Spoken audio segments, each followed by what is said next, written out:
లైవ్లోకి వచ్చిన మిత్రులైతే ఒకసారి ఛానల్ని సబ్స్క్రైబ్ చేసి షేర్ చేయండి, లైక్ చేయండి. మీ సలహాలు సూచనలు ఏమున్నా ఒకసారి తప్పకుండా కామెంట్ బాక్స్లో పెట్టండి. ఇంతకుముందు మనకు విజయ్ కుమార్ అని ఒక మిత్రుడు ఇక్కడ కామెంట్ పెట్టిండు. ఏమని అంటే, తెలంగాణ ప్రొటెక్షన్ ఫోర్స్కు సంబంధించిన మీటింగు ఉంటుందా ఉండదా, ఊరికే దాన్ని కాలయాపనగా మీరు చేస్తున్నారా అనే ఒక కామెంట్ ఇంతకుముందు మనం ముందు స్టార్ట్ చేసినప్పుడు పెట్టిండు. విజయ్ కుమార్ గారు మీకు మరొకసారి చెప్తున్నాం, ఏదో ఆషామాషికో టైంపాస్కో తెలంగాణ ప్రొటెక్షన్ ఫోర్స్ అనే వేదికను ఏర్పాటు చేయలేదు.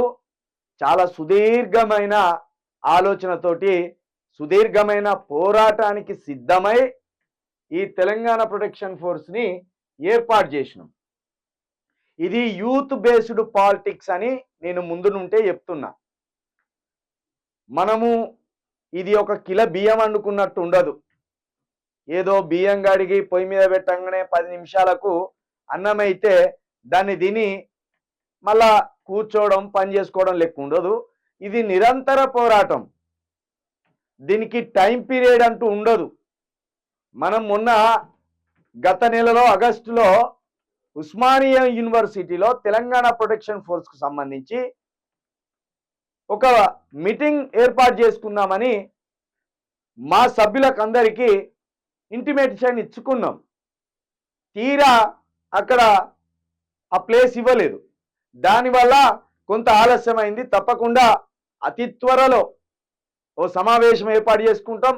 ఇక్కడ మిత్రుడు విజయ్ కుమార్, మీరు కూడా ఒకవేళ సమావేశానికి రావాలనుకున్నా, లేకపోతే ఈ తెలంగాణ ప్రొటెక్షన్ ఫోర్స్కి సంబంధించి పూర్తి డీటెయిల్స్ తెలుసుకోవాలన్నా ఇక్కడ మీకు నెంబర్